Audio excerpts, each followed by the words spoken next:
একজন সুপারস্টার নিজেই হাজির এক তরুণীর বাসায়, উদ্দেশ্য তাকে নায়িকা বানানো। কিন্তু কে ছিলেন সেই তরুণী, আর শেষ পর্যন্ত কি হয়েছিল সিনেমাটির? শুধু জানি তুমি ছাড়া।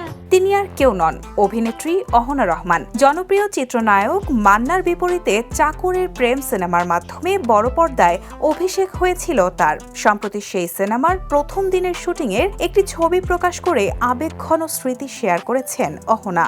आवाज नीचे 20 कदम पीछ।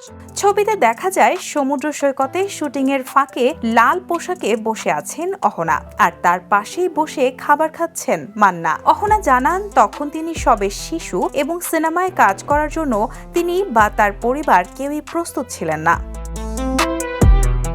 তবে অহনাকে রাজি করাতে পরিচালক রকিবুল ইসলাম রাকিবকে সঙ্গে নিয়ে তাদের বাসায় গিয়েছিলেন মান্না। শুধু তাই নয়, তিনি অহনাকে বলেছিলেন একদিন তিনিও ভালো কাজ করবেন। সেই কথাটি আজও মনে রেখেছেন অভিনেত্রী।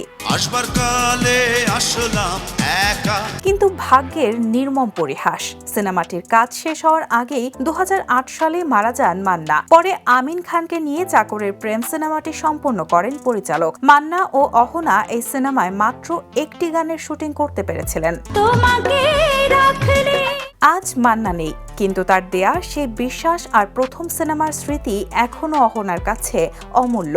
একটি অসম্পূর্ণ সিনেমা হয়তো শেষ পর্যন্ত পূর্ণতা পেয়েছিল, কিন্তু মান্নার সঙ্গে সেই প্রথম কাজের স্মৃতি অহনার কাছে রয়ে গেছে আজীবন।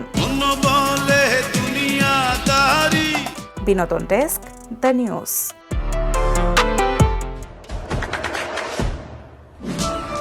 দেশে দেশে সবার সাথে দ্য নিউজ।